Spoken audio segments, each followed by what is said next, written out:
measles outbreak in the U.S. turning deadly, a child becoming the first patient in a decade to die of measles in the U.S. The disease had been eradicated in the U.S. in 2000. So what's driving this? President Trump's blunt message to Ukraine tonight about joining NATO, telling them, quote, forget about it. It comes as President Zelensky plans to visit the White House this week. Tonight, the heists here in the U.S., multiple freight trains targeting millions of dollars worth of Nike sneakers.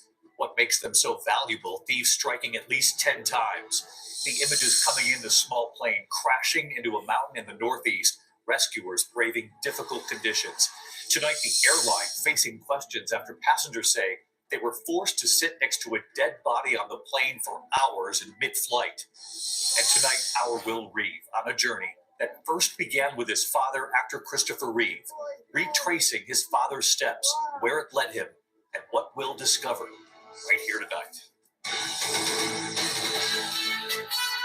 From ABC News World Headquarters in New York, this is World News Tonight with David Muir. Good evening. It's great to have you with us here on a very busy Wednesday night. The sad discovery of a well-known actress in New York City in her apartment, known from Gossip Girl and Buffy the Vampire Slayer. What we've learned here in just a moment. But we do begin tonight with the scene playing out with President Trump and his cabinet, and Elon Musk called on first. It was the president's first cabinet meeting, the president inviting cameras in for more than an hour. His cabinet secretaries sitting around the table, largely silent. The president first turning the floor over to Elon Musk, who defended his demand that some 2 million federal workers list what they've done at work in the last week or risk being fired. And tonight, President Trump's new message to the million workers who haven't responded. ABC's chief White House correspondent Mary Bruce was in the room. She leads us off. Elon Musk didn't have a seat at the table at President Trump's first cabinet meeting, the world's richest man sitting off to the side. Still, Trump making it clear Musk is the MVP, calling on him first. So I'm going to ask if it's possible to have Elon get up first and talk about Doge. As cabinet secretaries looked on, Musk standing to address the cameras. The overall goal here with the Doge team is to help address the enormous deficit. We simply cannot sustain as a country $2 trillion deficits. Sources tell us Musk has ruffled feathers within the cabinet. Today, the president all but daring secretaries to speak up. Hey, Elon, let the cabinet speak just for a second. Is anybody unhappy with Elon? If you are, we'll throw them at you.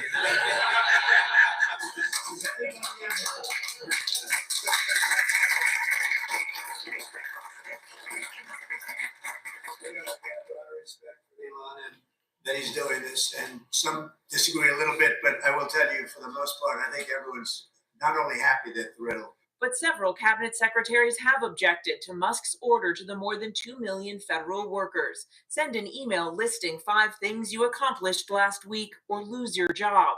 Several departments telling workers it's voluntary or instructing them not to respond at all. I think that email perhaps was misinterpreted as a performance review, but actually it was a pulse check review. Do you have a pulse? The White House says more than 1 million employees have responded, roughly half of all federal workers. Does that mean that the remaining 1 million or so federal employees now risk being terminated? I guess it was like last week, the president encouraged me via Truth Social and also via phone call to be more aggressive. And I was like, okay, yes, sir, Mr. President, we will indeed do that. Our goal is not to be capricious or unfair. We want to give people every opportunity to send an email. And the email could simply be, what I'm working on is too sensitive or classified to describe.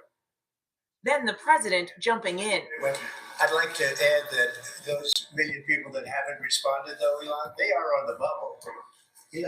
I wouldn't say that we're thrilled about it. Maybe they're going to be gone. It comes as Trump and Musk lay the groundwork to dramatically downsize the federal workforce. The administration today directing all federal agencies to submit plans for large-scale layoffs and restructuring by March 13th. The president saying the Environmental Protection Agency could cut a full 65% of its workforce. The president fielding questions for over an hour, but only calling on 3 other cabinet secretaries and briefly the vice president. But Trump did make one thing clear. When he gives an order, he expects his team to follow it. Oh, yeah, they'll follow the orders, yes. No exceptions. No exception. Well, let's see. Let me think. Oh, yeah. She'll have an exception. Of course, no exceptions. You know that. And the president today signing more executive orders to expand DOGE's cost-cutting efforts. David, in that room today, the power of Elon Musk and this administration on full display. David. Mary Bruce, who was in that meeting today. Mary, thank you. We turn. Wayfair helps all of us create a home we love. Wayfair vibe at our place. Western. But we all got our own thing. Drama. Glamour. Gardening. In the neighborhood, there's a place for all of us. Wayfair, every style, every home. Hosting just got an upgrade. Because pizza, that's a slice of the past. Every great gathering starts with great food. So fuel the fun with Bubba Burritos Catering. Fresh, bold, and made to order. Picture this sizzling taco bar loaded with fresh ingredients, endless possibilities. Bubba Burritos, hosting done right.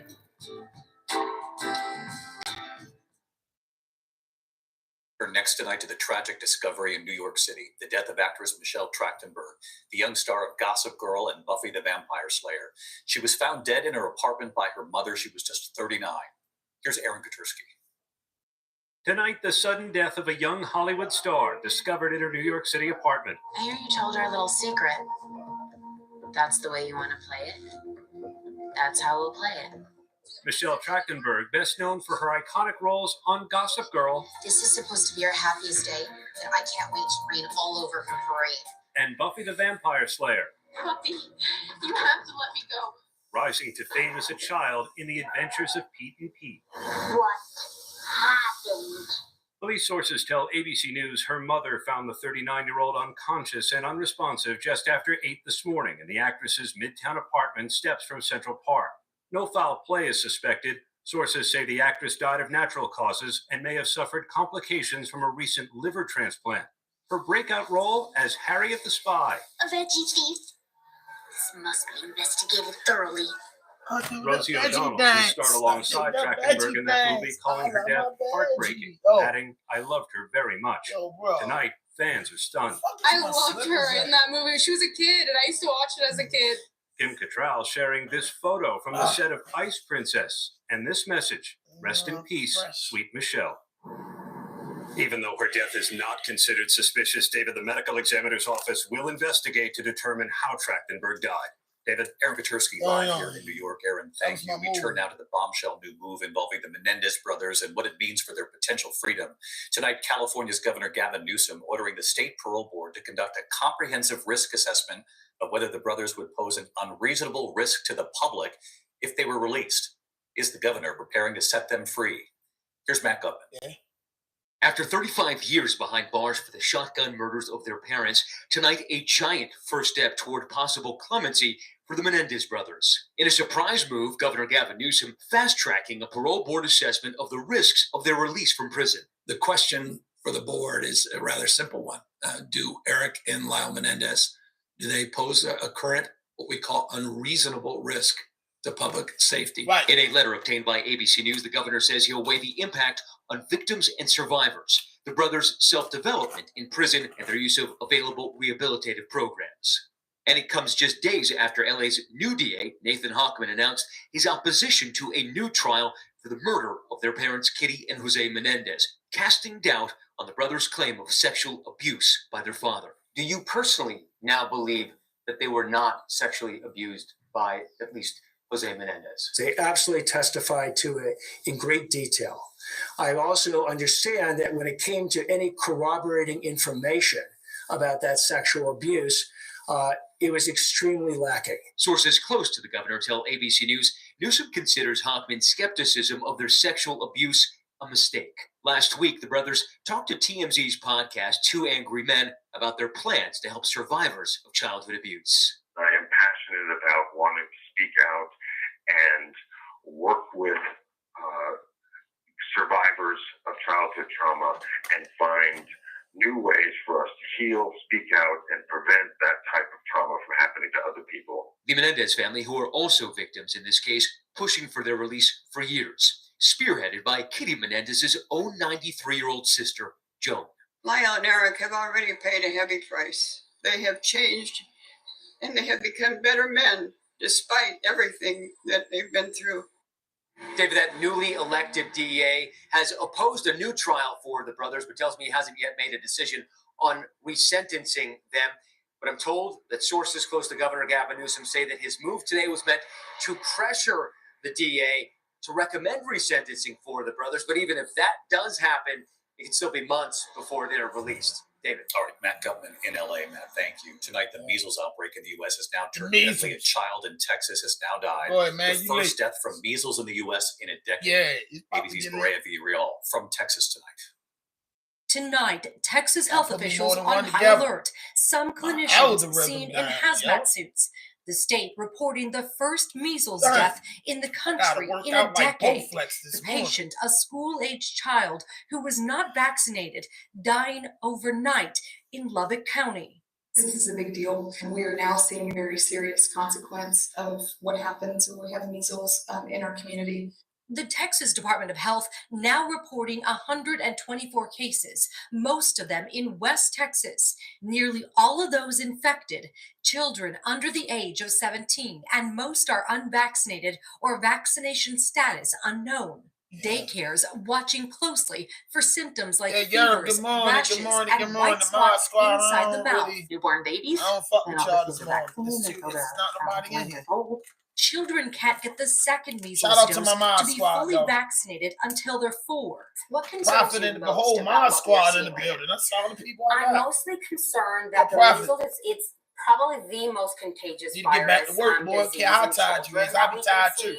Today, Health and Human Services Secretary Robert F. Kennedy Jr., who Boy, is Robert F. promoting Kennedy. anti-vaccine views, saying he measles is is back. closely following the cases, but calling the not like outbreak us. not They not like unusual, us. even with the first death Yeah, in I'm a putting my decade stuff together. now reported. We're going to continue to follow it.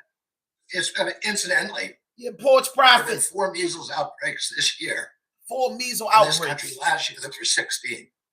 Well, So it's not unusual. I know one thing. I got vaccinated for chicken pox and measles. I can't catch it. Texas does require I got vaccinated back in the 1900s.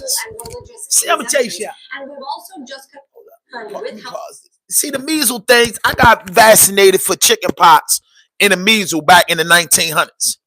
I was born in the 1900s. So in the 1900s, we had real bad outbreaks with chicken pox, and you couldn't even go to school. The chicken pox was bad. I mean, you know, living in a ghetto, it was a normal thing, and you had to go get your shots before you go to school. So I get it. You know what I mean? You know what I'm saying? The Mod Squad, shout out to the Mod Squad. Y'all was late this morning. I don't rock out with late. I hate late people and lateness. I never really be late in my life. My grandma used to always wake us up at 5:30, 6 o'clock in the morning. I have a bad habit with getting up. That shit was just embedded in me. But anyway, this chicken pox, I remember having the measles and the chicken pox, right? Because, you know, we called them then, bro. It gave you a fever, make you sick, you be down for the count. But, you got vaccinated. You know what I mean? Well, you know, we wasn't from the ghetto. We wasn't really influenced by the word vaccination. In the 1900s, I don't even think they said that. All I knew is you had to get your chicken pox and measles shots. And vaccination was a huge word in the 1900s. We didn't hear vaccinated. We heard, hey, you got to get your shots. That's it. That's all we knew. Get your shots. I didn't even know the word vaccination back in the 1900s. I didn't.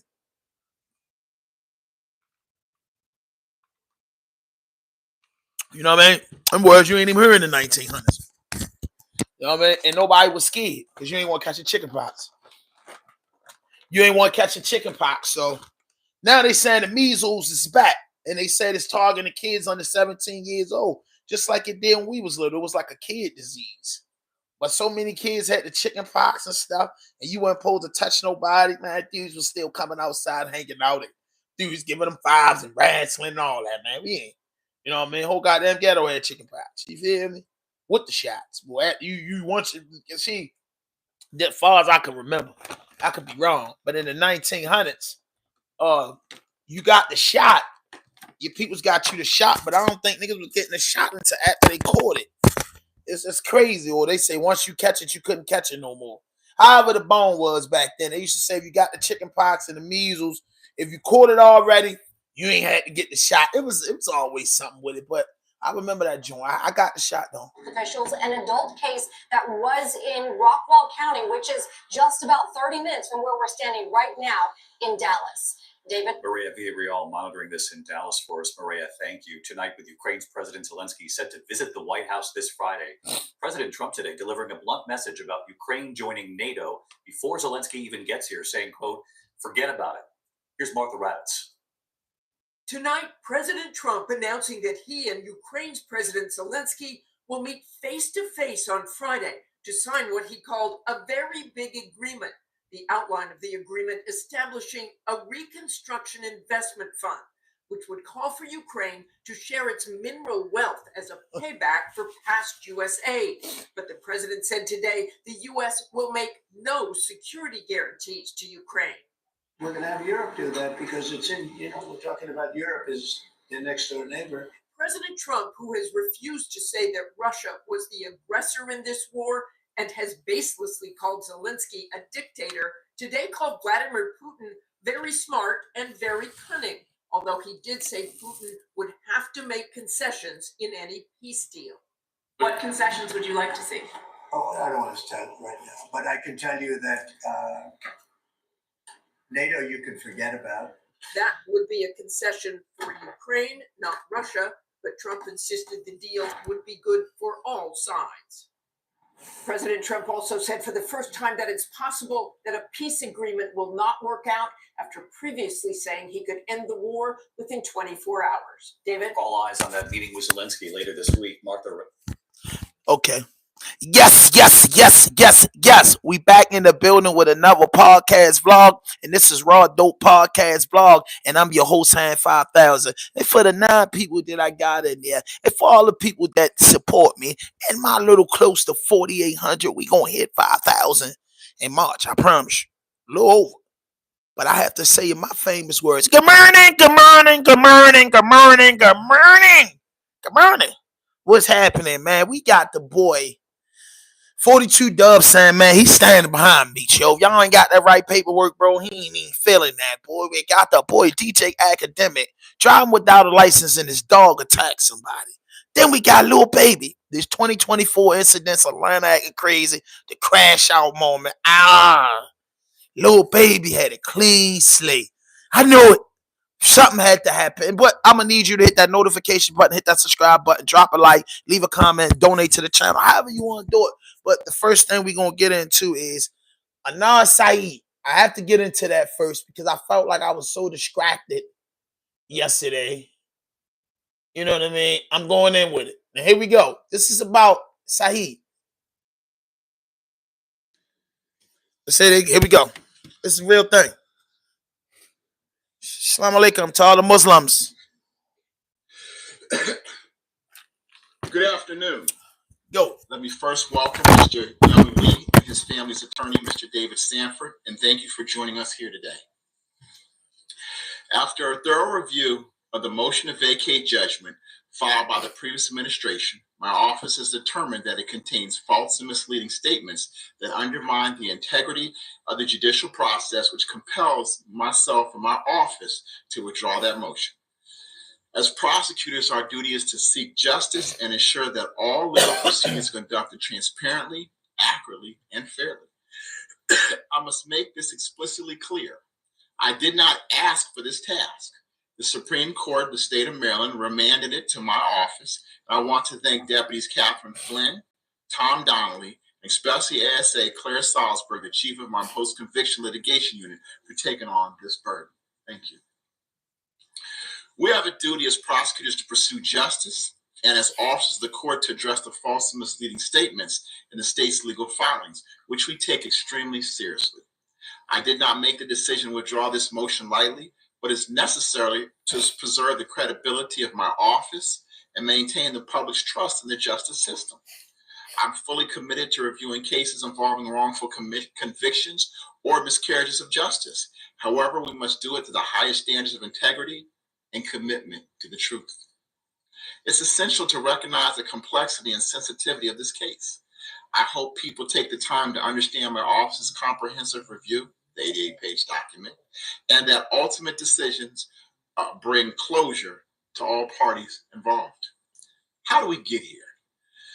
In August of 2024, the Supreme Court of the State of Maryland reinstated Mr. Syed's conviction, finding that Mr. Lee's rights as a crime victim representative had been violated by not being provided reasonable notice of the vacator hearing and the rights to attend the hearing in person. This put the ball back in my office's court, so we began an extensive review of the facts, circumstances, and law underlying the motion. First, we reviewed all available documents and evidence related to Mr. Syed's original investigation leading up to his trial in 2000. Second, we reviewed all available documents, evidence associated with the post-conviction litigation between 2000 and 2019. Third, this office attempted to understand the investigation conducted by Ms. Mosby's office beginning in 2021, resulting in the motion filing.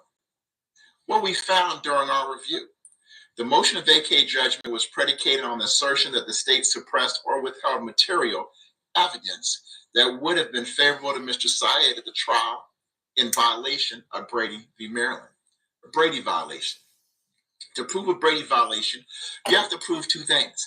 One, that there was information that the prosecutors had when they prosecuted Mr. Syed that should have been given to the defense, and that this information was not. Number two, that this information was significant enough that it could have affected the jury's guilty finding of Mr. Syed. The motion to vacate judgment points to two handwritten notes that were allegedly withheld from the defense team between 1999 and 2000, and that alleges that the notes support a conclusion that there were two alternative suspects who could have committed the murder. Our review concluded that the notes did not point to any alternative suspects, and the individuals that the previous administration believed to be the alternative suspects were known to the defense. We also found that the notes were likely disclosed to the defense before trial. Also, even if one of these notes was mistakenly withheld by the state, the notes do not point to an alternative suspect or suspects. One of the notes actually implicates Mr. Syed, and the other note contains information that was known to the state and the defense well before the time of the original trial. The previous administration of motion to vacate judgment wanders afar afield to support the argument that the state violated Brady by withholding the handwritten notes. They conclude that the lack of confidence is what caused this to have in the original trial. Once we've concluded there was no Brady violation, we technically could stop right there. But we want to address a couple other issues. The motion for vacate judgment attacks the cell phone evidence submitted at trial by adopting the post-conviction court's opinion. Remember, that opinion was reversed on appeal. That Ms. Gutierrez provided ineffective assistance of counsel when she failed to cross-examine the state's cell phone expert on a disclaimer found in the phone records. A review of the trial transcripts and post-conviction proceedings regard. Okay, if y'all want to know, if y'all just tapping in, y'all want to know what I'm talking about. ADNAN Syed was a brother, a Muslim brother that was convicted of a murder of his girlfriend when he was 17, 18 years old. He served about 25 years in jail, and Madam Marilyn Mosley overturned the sentence and vacated the sentence. The victim family and Alvin Bates get back together and go in there and dig up the paperwork. They turn the sentence back into a conviction. Now, Syed can go back to prison after serving 25 years because he stands the conviction up, meaning that you have been convicted of first-degree murder and killing your girlfriend. But now in Maryland, they have a juvenile act that juveniles that was locked up at 16, 17 years old get a second chance at life. So with Alvin Bates vacating the sentence and making the sentence stand as a murder conviction, now he's in court fighting for a sentence of modification to allow him to be free. So that's where we at with this. The cell phone evidence demonstrates that the state's cell phone expert was never asked a single question on direct examination and did not rely on the cell phone records at issue in any way. The expert testified that he conducted independent testing on 13 separate locations to determine which cell towers were in the range of those locations and only relied on his notes. This evidence was significant because it corroborated Jay Wild's account at trial of what occurred on the night of Miss Lee's murder, and it showed that the cell phone that Jay Wiles testified belonged to Mr. Syed, but was in his possession while they were together to bury the body, was in fact somewhere in the vicinity of Leakin Park where Miss Lee's body was discovered. Ms. Mosby appears to also have relied on the DNA to exonerate Mr. Syed. This justification is problematic for three main reasons. First, the DNA was found in a pair of shoes in Miss Lee's car, and the shoes were never proven to be Miss Lee's. We have found no corroborating evidence supporting the fact that other than the police recovered them in the backseat of the car. Second, there were 4 DNA samples on these shoes. However, Mr. Syed's DNA was not on the shoes, and in fact, Miss Lee's DNA was not on the shoes either. And so this created a question about whose shoes were they, and whether these shoes were the shoes that Miss Lee wore that day. Finally, it appears that the DNA discovered was on the bottom of the shoes, which is unsurprising given that anyone's DNA could be transferred from the ground to a person's shoes.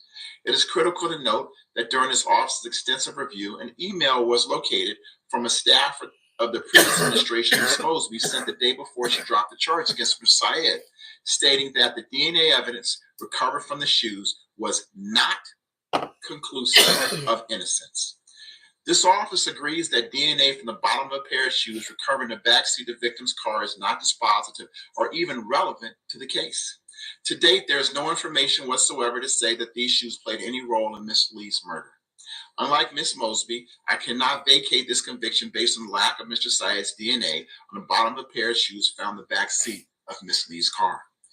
Mr. Syed's case has been one a subject of protracted post-trial litigation, all of which has ultimately resulted in the affirmance of the jury's verdict beyond a reasonable doubt that he is guilty of the murder of Miss Hae Min Lee. While my office has withdrawn the motion to vacate judgment, that decision does not preclude Mr. Syed from raising any new issues that he believes will support his innocence in the proper post-trial proceedings. However, we've now properly shifted the burden back onto Mr. Syed, which will reinstill the adversarial nature of the proceedings that are the hallmark of the truth-seeking function of our criminal justice system. I am hoping and I'm very hopeful that this decision will give Mr. Young Lee and the entire Lee family some closure on this protracted process that has caused so much grief to not only you, but your family, and will help to restore a sense that justice will prevail in the murder of your sister, Miss Hae Min Lee. And now I would like to turn it over to you, Mr. Young Lee, to say a few words.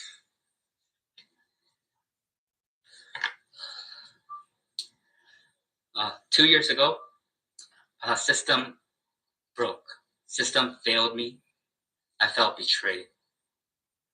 But thanks to David Sanford and his team and Mr. Bates and his team to correct that wrong, fix the system, and give victims a right to say, give us a voice, give us a chance to say what we need to say. And today, and I also want to thank Judge putting my sister as a true victim of this. Now, this is, oh man, one prosecutor finds reason to overturn the sentence. Ivan Bates finds a reason to keep the sentence the way, you know, speaking up for the Asians, you know what I mean, in the community. It's different, bro. It's different. It's different. You know what I mean? I'll let y'all a little bit more. It's different. And let people know that it's my sister who is the true victim here.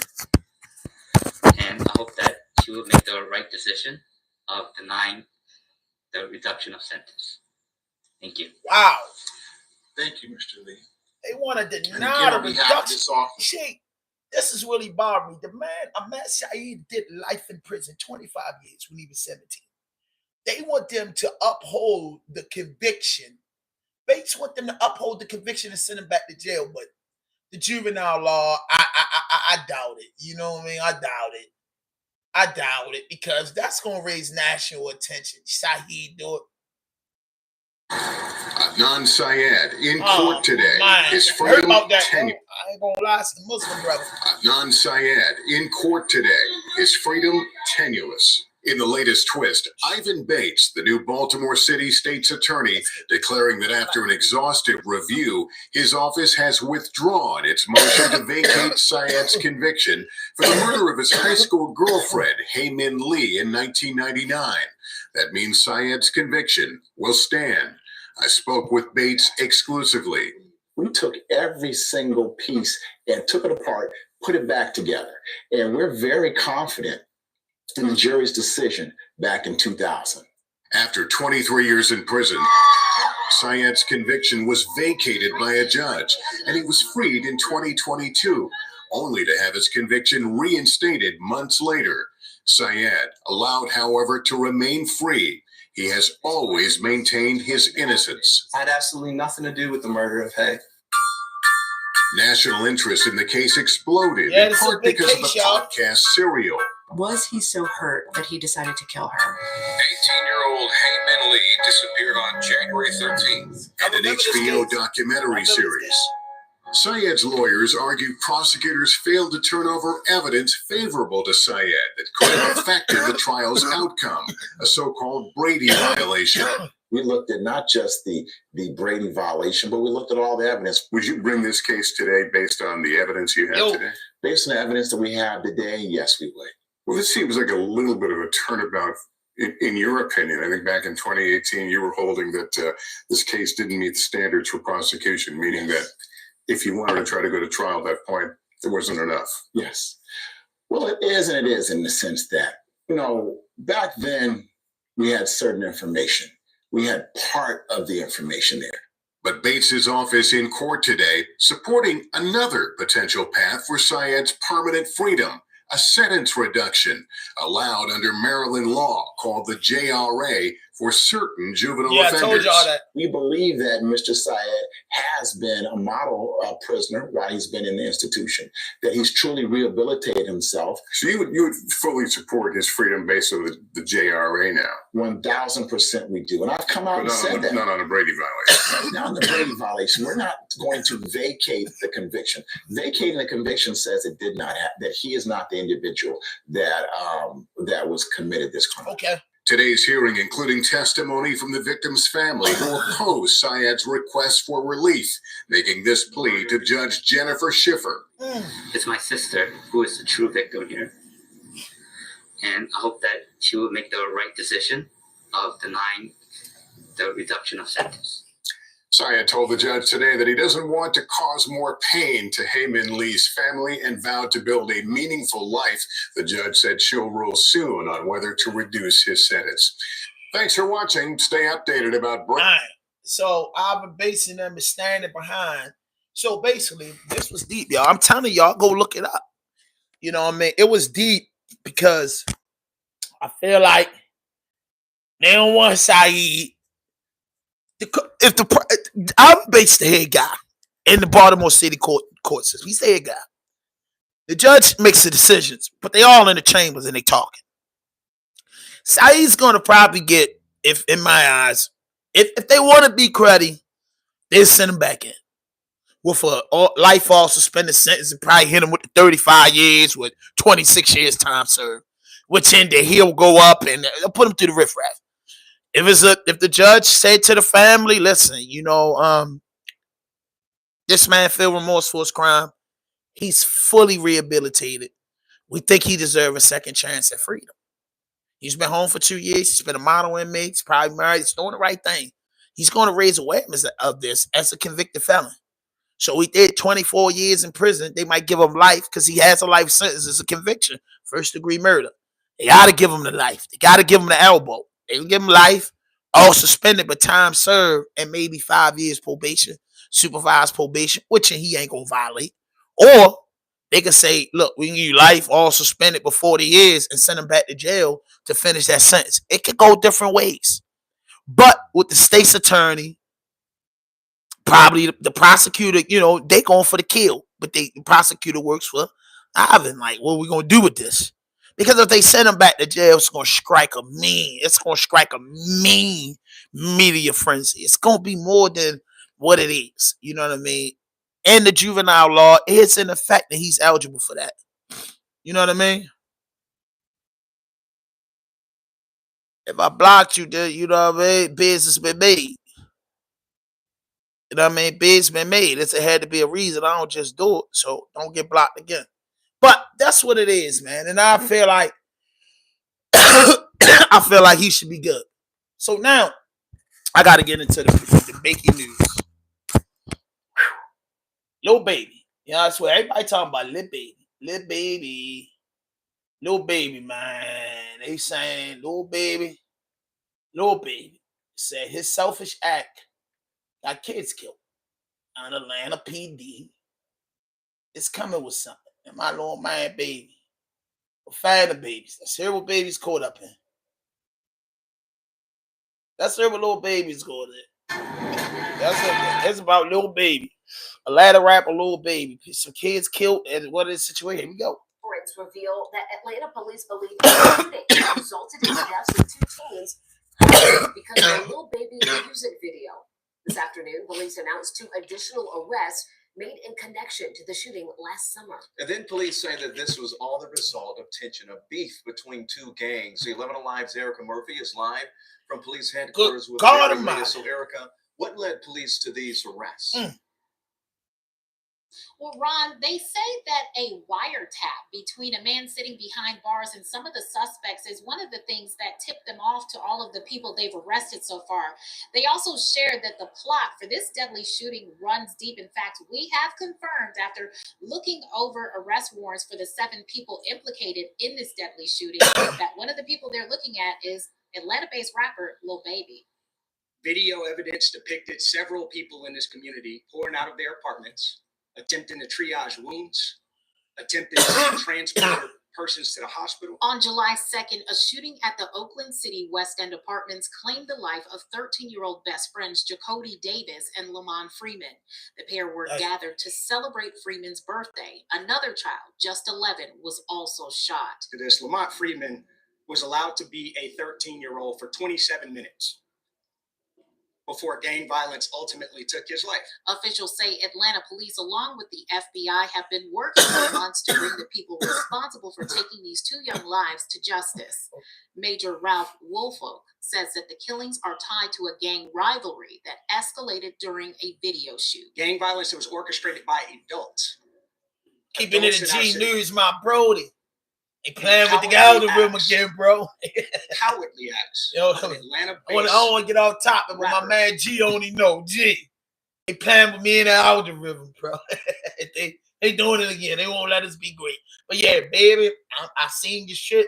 Went to bed early, man. You know I'm trying to lose this weight, so I'm gonna be eating after 8, and I fucked around, man, and ate like 8:15, and it made me wake up a little late. But hey, I'm gonna kick ass over the weekend. But yeah, this baby thing, I seen a little bit of glimpse of your show. And gee, I'm my mentor, baby, going fast. Good God Almighty. And listen to what I'm saying. They realized, Atlanta, what happened with Thug. They realized the mistakes that happened. And I'm going to tell you why I know that this is a fact. Because they said, the black lady said, another gang is under investigation, and they coming in. Yeah, I remember, because I followed the Thug trial. And I remember they said, oh, that ain't it. That is another big name. Another big name we going for. Remember? I know you remember that, G. You might have to go back in the archives because this baby thing is going to be the talk of March. If baby's charged with these murders in gang situation, that's ugly. That's uglier than the Thug thing. Because it's one thing, the state failed with that YSL RICO. They failed. The feds won't. The feds won't. The feds won't. And I noticed something. The state, yeah. The state, I knew that because I heard them say federal and state officials. They handed it off to the feds. Gangs, federal. Children being shot, federal. Big rapper, the head of the gang, federal. Come on, man. Little dirt ad baby or some murder charges. The industry, that's hard. That's hard. Right? They not going to make that mistake again. That's what they had. Yeah, we might got to do a joint video. They ain't making that mistake again. I tell you. The embarrassment the state court had in Atlanta, it's too easy to give it to them boys. They decided to go over into a rival gang and shoot a video. And shoot a music video in a place that he knew he should not have been. In all, 7 people have been arrested, but 2 men, Ollie Caldwell and Traydon Crawford, were just arrested. Now, police say there is now a $50,000 reward to bring everyone who might be involved with this shooting to justice. So is it a warrant for And baby? we also want to know that, want you to know rather, that we've been hearing for months from tipsters that rapper Lil Baby might be involved in this, but today was the first day we were able to report it because we confirmed it through this warrant. Look, they say for months, tipsters been saying Little Baby been involved in it. And I'm gonna tell y'all something. Now that I'm wide awake and I'm in this, because I'm gonna cover this all weekend. But now that I notice Lil Baby was chilling. Y'all pay attention to that. Lil Baby chilling in the hype of his career, really chilling. Wasn't paying the internet a lot of attention. You know what I mean? What Baby was laying low. That's what I'm getting at. Baby was laying low. Everybody do it. Google right now. Type it in. Baby music concerts and all that. Baby was laying low. Baby knew this was coming. And then one thing that man just said that I don't know what dudes think. You're rich. They saying this is how this gonna work. The gang that protected they set ain't the aggressive in this. They saying they know y'all wasn't supposed to come in here and shoot a music video. Y'all came and shoot a music video while partying in our hood, and they caused all this.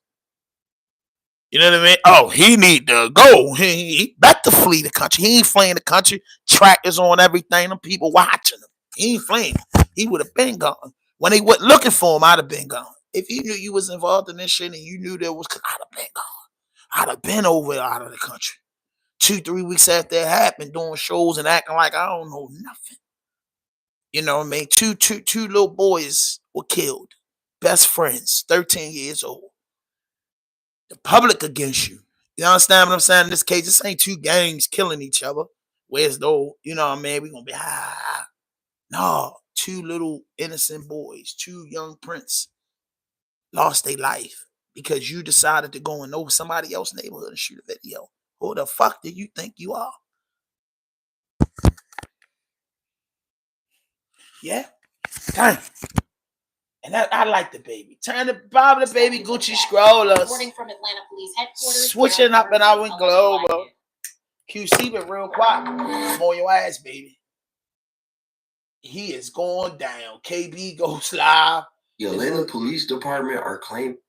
I just want to The hear. Atlanta Police Department are claiming Man, I got to hear my man Baby G is investigate. responsible for the death of 2 teenagers in Atlanta after he went to his ops hood to shoot a music video last year. I'm not gonna lie, this story right here is pretty crazy. So a few years ago, we started to see Lil Baby distance himself from the 4PF branding he had spent years building. And at the time, a lot of people assumed that he was doing this because he wanted to avoid a RICO indictment. He wanted to avoid any unnecessary legal drama that may arise. Yo, I'll probably tell you about that meat shit. I'm gonna get into that, bro, because I'm gonna get into 42 now. Don't make me run through my content.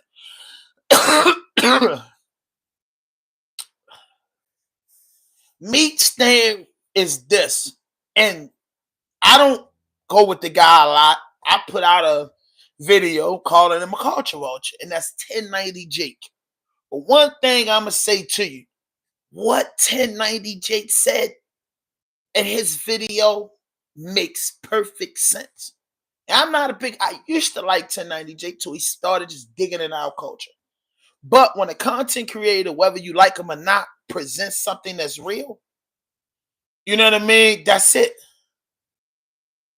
Now here we go. Yeah, it is a law, Kenny, because and all the people that's in the chat, y'all comment to verses by verse. It is a law, right? Because I'm gonna reply to this comment. It's not a law saying he can't go into any neighborhood. So what's the real charge? You're wrong. It is a law that said you cannot go in any neighborhood. And I know you just today versus you just, you want to spark the conversation, but it is a law. You can't go in any hood and shoot videos. You got that right. It is a law.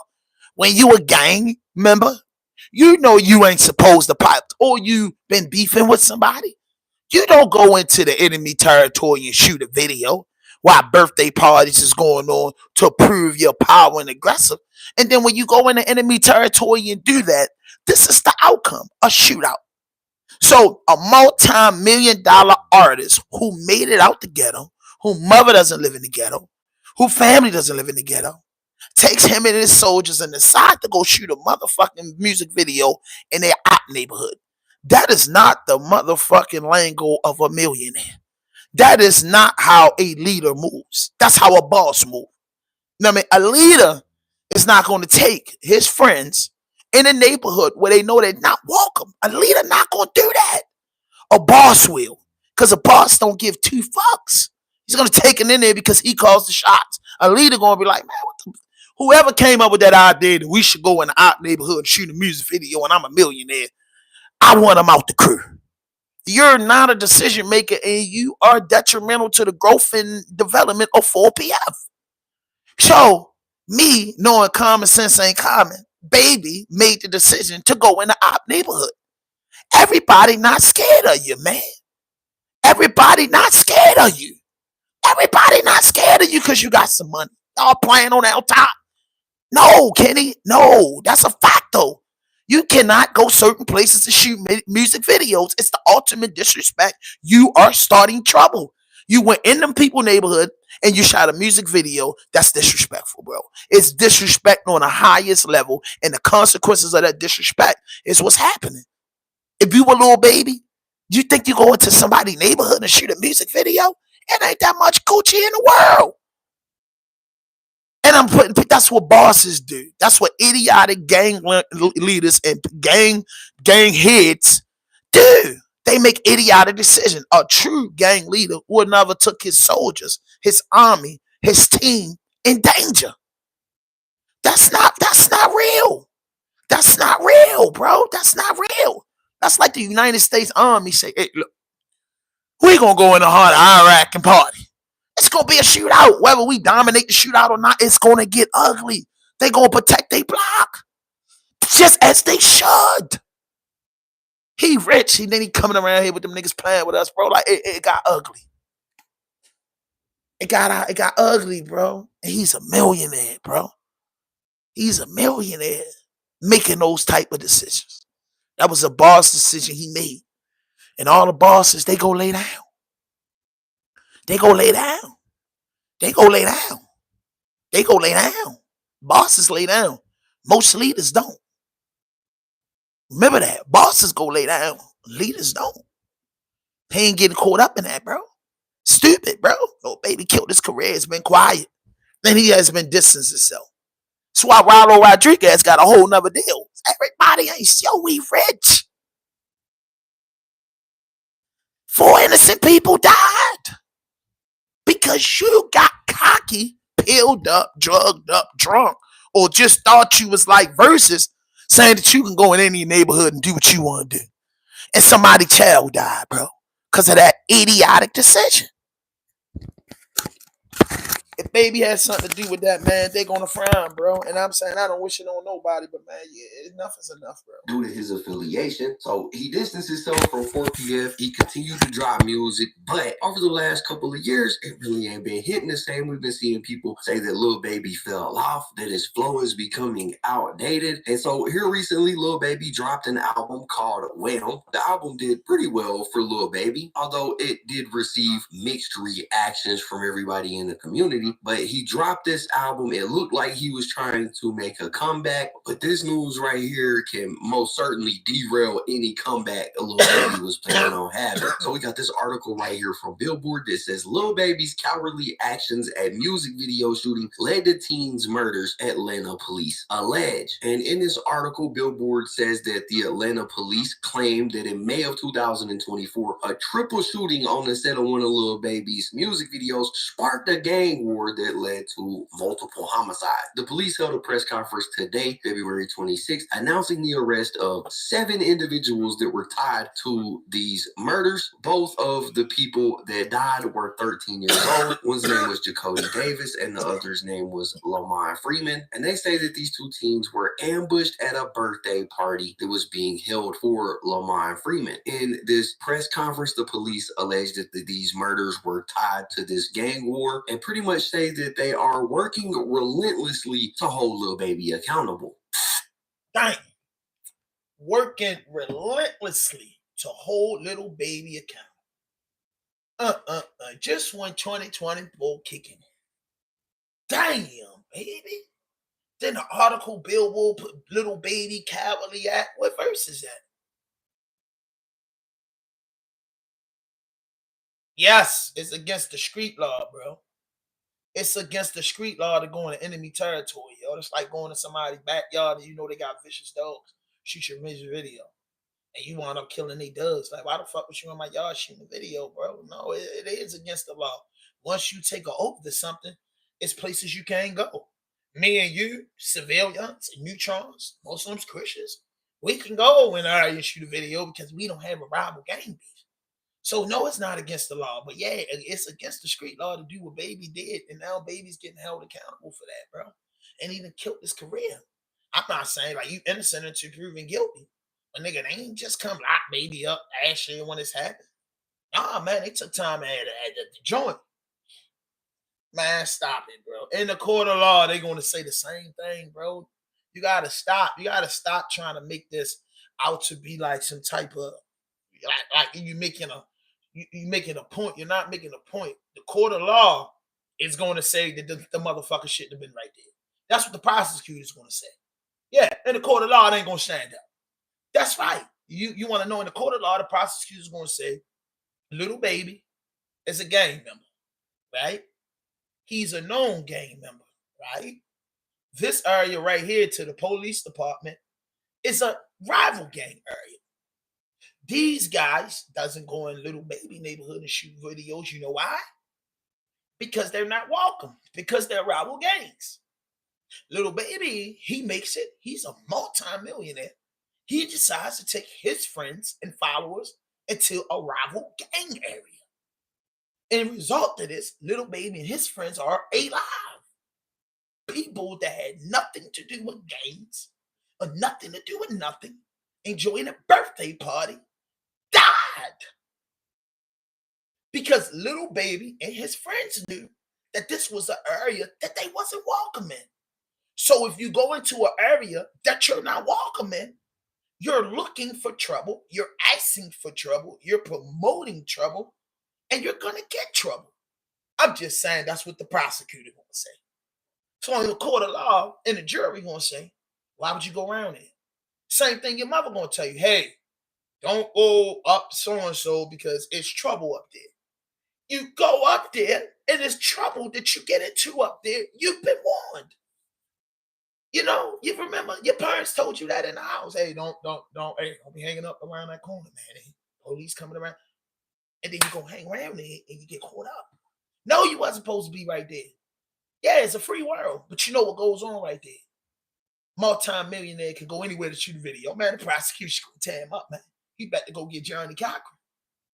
He better to go get Cochran. He better to go get one of them high-power attorneys that can go fight back and say the dumb stuff to the jury. Man can go anywhere you want to go, okay. And the prosecutor gonna say, no, man can't go anywhere you want to go once he's a gang member. Yeah, there you go. Y'all imagine you go in somebody's house knowing you're not welcome and they shoot you. Who is going to be in the wrong? That's the point I'm making. You know, tag verses in it. Verses. Tag him in it because that's where the are. You know what I mean?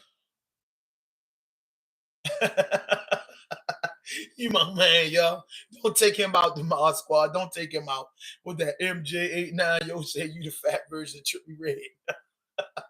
You my man, bro. I like you. I know that jail bite hot as a motherfucker. You know they got bros. Yeah, that's what they say. It started with them. It started with them. What they say are, you know, with the phones, the jail phones talking that stuff. You know what I mean?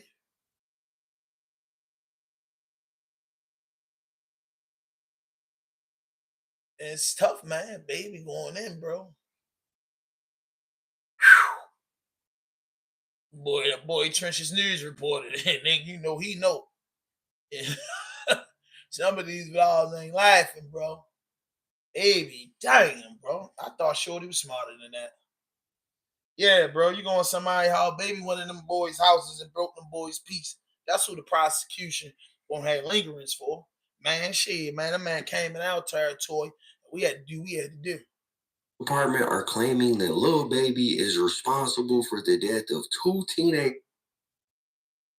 music, but over the last couple of years, it really ain't been hitting the same. We've been seeing people say that Lil Baby fell off, that his flow is becoming outdated. And so here recently, Lil Baby dropped an album called Well. The album did pretty well for Lil Baby, although it did receive mixed reactions from everybody in the community. But he dropped this album. It looked like he was trying to make a comeback, but this news right here can most certainly derail any comeback a Lil Baby was planning on having. So we got this article right here from Billboard that says Lil Baby's cowardly actions at music video shooting led to teens' murders, Atlanta police allege. And in this article, Billboard says that the Atlanta police claimed that in May of 2024, a triple shooting on the set of one of Lil Baby's music videos sparked a gang war that led to multiple homicides. The police held a press conference today, February 26th, announcing the arrest of 7 individuals that were tied to these murders. Both of the people that died were 13 years old. One's name was Jacody Davis and the other's name was Lamont Freeman. And they say that these 2 teens were ambushed at a birthday party that was being held for Lamont Freeman. In this press conference, the police alleged that these murders were tied to this gang war and pretty much say that they are working relentlessly to hold Lil Baby accountable.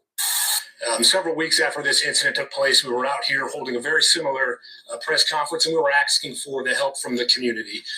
In just a moment, I'm going to show you some pictures of 7 individuals that we were able to take into custody in conjunction with this tragic incident. I stood here and told you the story how on July 2nd, just after midnight of last year, we had 2 13-year-olds and 11-year-old celebrating the birthday of Lamont Freeman. He had just turned 13. And he got to experience about 30 minutes of being a teenager before his life was taken. But one thing I want to make absolutely clear, and I said it then and I'll say it again, these kids were innocent victims. So when we talk about the gang involvement, these 2 13-year-olds and this 11-year-old, they didn't have a gang involvement. We didn't have interactions with them as a police department. They were good kids in the community. And unfortunately, their futures, their lives were taken. So 5 of these individuals we already had in custody, we had arrested. Some of them were in jail on previous charges not related to this. So once we established probable cause, we're able to serve the jails in which they're housed with these arrest warrants. So the first one there is Mr. Sanders. Let's flip in. Richard Hollis. Reginald Thomas. Marcus Crawford, Mr. Mobley, Traydon Crawford, and Traydon is one of the individuals that we took into custody yesterday. And then the final 7th individual is Mr. Ollie Caldwell. If you notice with these individuals, 2 of them share the same last name. It's because they are brothers. My name is Major Ralph Woolfolk of the Violent Crime Interdiction Section. And I first want to say, the overall theme of this case is grown men playing gangster that left 2 of our children in graves and a community in fear. That's a black man saying that. There you go. There you go. Keeping it the G News if you still in here. There you go. That's the topic of my next hit. Grown man playing gangster. Grown man playing gangster. Grown rich man playing gangster leads to death. That's a hell of a headline. Grown man playing, rich grown man playing gangster. When it's still gangsters out there, bro. It's still gangsters out there that live by the book. The book. Live by the book. Live by the book. Live by the book of the ignorance. I call it the book of ignorance. I lived by the book of ignorance before. Probably people in the chat lived by the book of ignorance before. That's the book of ignorance. That's the book of ignorance. Grown man playing little boy games. Rich man playing little boy games. Ain't no, it's dudes is, bro, it's dudes that still won't die about their grandmother front porch that she been renting for 40 years. Still dudes that live by the code, bro. You can't go out there stepping in that water, man, playing, bro. Them people ain't bothering them dudes, bro. When y'all thought y'all could shoot a music video on my hood, that's what happened. Now the little homies from our hood lost their life. Yeah, it's gonna be a lot of telling, a lot of retaliation, a lot of beefing over this. Probably was already. Went here and do some fuck shit, like, bro. And we know in these communities that strength is about building community, not destroying it. And in this case, leaving 2 young people in their grave. And for the investigation aspect of this, Lamont Freeman was allowed to be a 13-year-old for 27 minutes before gang violence ultimately took his life. Gang violence that was orchestrated by adults in our city. And cowardly acts of an Atlanta-based rapper that decided to go over into a rival gang stronghold and shoot a music video in a place that he knew he should not have been. Hold up. And in the subsequent days, that's the police telling. Get it? You said the court. That's the police talking right now. He said he knew he wasn't supposed to be right there. He knew he wasn't supposed to be right there, bro. That's what he telling. Homicides and shootings. Let me rewind so you can hear what the black man said. Stronghold and shoot a music video in a place that he knew he should not have been. And in the subsequent days, we saw homicides and shootings, and ultimately the deaths of 2 children as a result of his cowardly actions. And you know who you are. And I tell you that this team will work relentlessly to hold you and the persons that you are affiliated with responsible for those actions. Ultimately, there are components of this investigation that led back to a prison in the state of Georgia where an illegal phone, a contraband phone, was used to orchestrate these acts. There was a hit called by a high-ranking gang member on the opposite side of that opposing rapper's gang. And I'll tell you today, that gang was Goodfellas. Goodfellas Criminal Street Gang being one of the most hyper-violent gangs in the city of Atlanta. And we will pursue you relentlessly in making sure that we keep this city safe and suppressing violence throughout our city. And lastly, I'll say, as Major Malecki indicated, there is still a $50,000 reward that is on the table for additional information in relationship to this case. And our detectives and officers, through all of the internal units and external units that you see here today, will be knocking on doors and working with this community that has been so resilient to collect additional information to continue to move this investigation forward. Now there was not. We do believe that the 3 juveniles, 2 were killed, 1 who was injured, they were just outside on steps celebrating a birthday party. We don't believe that they were the intended targets of that gunfire. And so then, are we going to name the gang on the other side, the name the Goodfellas, or what's the name of the gang that's affiliated with this rapper that we're not naming? Damn. Hold up, they about to name the other gang.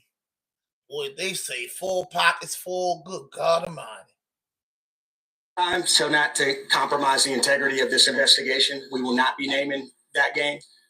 It is a hyper-violent hybrid street gang here in the city of Atlanta, and there's subsequent information that will follow in the upcoming preliminary hearing. Now, that police officer said he wasn't going to name the gang on the other side of it. He named the Goodfellas, but he didn't want to name the gang on the other side. But we know that it's Lil Baby because, again, we're seeing articles like this from Billboard that basically put the pieces together, and they're saying that, you know, it's for PF. Interestingly, in that press conference, you heard him say that this actually was some kind of hit that was called from a person that was already in prison as retaliation for Lil Baby going to his hood to shoot a music video. And as a byproduct of that, these 2 teens were ultimately killed. They said that they're going to be working relentlessly to hold Lil Baby accountable. So at this point, I want to pose a question to you guys. Do you guys think that Lil Baby is responsible for this? They clearly know who sent the hit. They made 7 different arrests of the people who went and committed the hit, right? But it seems seems like the police are pretty much saying because Lil Baby went over to his ops hood to shoot this, he perpetuated the violence, so he should be held responsible too. Is that something that y'all agree with, or do you believe that Lil Baby didn't do nothing but shoot a music video? He can shoot a music video wherever he wants. What other people do ain't got nothing to do with him. I'm highly interested in the interconnectivity of this whole thing and how the public views it. I want to know what you guys think about it, because based on the press conference, Lil Baby didn't go out there and pull a trigger, but it's clear that they want to hold him responsible for what happened. If they end up arresting him and holding him responsible, do you guys think that that is a fair bargain? Y'all let me know what. I mean, if you shot the music video and your shit, bro, and you did that shit, You want to support me? Go to Nene Marie. yo, I mean, I don't know, bro. Like, I don't keep real, bro. I don't know, bro. I don't know, bro. I don't know, bro. I'm just being real with you, bro. I don't know.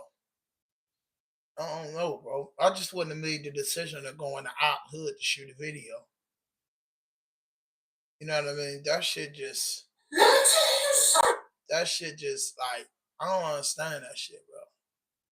Like, I can't even lie to you, bro. That was idiotic, bro. I ain't going to nobody hood, bro. Like, I ain't fuck that, bro. It ain't that much. Ain't that much in the world to get you going with this.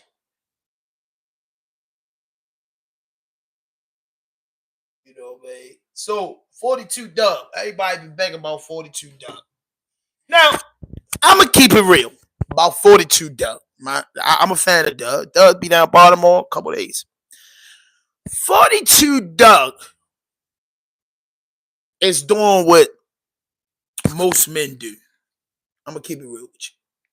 Most men have been to prison, right?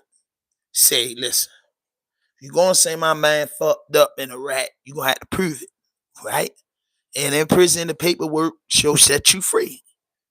Doug saying, look, 42 Doug saying, hey, I don't believe that. Y'all gonna have to prove the homie did this and show me what this man knew and actively, you know what I'm saying? So he said he not going against nobody from Detroit if he don't got actual facts. And me, honestly, it's nothing wrong with that. People that love you and back you up in your town ain't supposed to go with the fuck shit until it's 100% proof. Some of us vloggers believe that Meech did that. Some of us believe that Meech didn't do that. Some of us is indecisive. Me, I'm punch drunk on the situation. Part of me like, yo, Meech did that. Part of me like, that Meech no. Part of me just because I felt in my heart, don't know the man personally, but just his story and the whole BMF campaign was just, I thought was solid. So people got mixed feelings about it, but the facts are the facts. Doug and a lot of them Detroit dudes ain't really been responding about it, saying nothing about it. Even Meech's brother haven't responded or saying nothing about it. So I don't know, man. It's this mixed feeling. 1090 Jake said that Meech, it's a lot, man. I'm gonna play the clips, man. This phone call apparently with 42 Doug as well as Big Meech. And on the phone call, he's supposed to be confronting Big Meech about the Cuffy situation. So I guess this dropped on Son G page last night or this morning, right? So I heard the audio. The dude Bebe said he used BMF. You know, he's been around him since he was a kid. You know what I'm saying? All the above. I think he was really with Southwest T Crew, you know, because if you know the BMF history, T had his own crew, Meech had his own crew. So 42 Doug comes in play, and 50 Cent goes to social media. I guess he got wind of it. He says, I'm not going to blow you up, bro. But Cuffy Nephew said he has audio of him in 42 Doug on a three-way with Meech. They're about to drop it. Of confronting Meech, he said Meech was down bad, so he sent the money to him, and Merch put, well, you talking about Meech. You say Meech put him with Tammy. He got records to prove it. Confronting him saying what, champ? On setting up Cuffy to originally get out early. Dude gave real life. So I don't know, bro. It's like these texts even sound stupid to me, but because if they got real proof, bro, like, well, what we've been looking at on the internet this whole time, that ain't proof. You know what I'm saying? So are they alluding to that not being a factual, actual? You know what I'm saying? How people portraying it on the social media that Meech set up, you know, Cuffy using Tammy. And they also coming out with something about a downward departure back in the day where Meech put in an appeal, and in the appeal paperwork is saying how he had cooperated against his brother, Southwest T. Now, it's a whole bunch coming out right now, bro. Like, I'm doing some research. I'm trying to grab some different copies of different paperwork so I can read along with it. But right now, as of now, bro, 50 Cent, he's saying that, 42 Doug, he also left a caption and said that 42 Doug, he said 42 Doug, at 42 Doug, your daddy, my nigga, I love you and cheese because of you. You made a mistake giving Screech $100K. You could have given that to your niggas. You always been hard-headed. What the F? You know what I'm saying? So we're about to see what's going on, bro. It's about to get real spooky out here. So y'all get in the comments and y'all let me know what y'all think. It's Duff for the Clout Chaser. It's Fame of Clout. It's get in or get out. Gang. Yeah.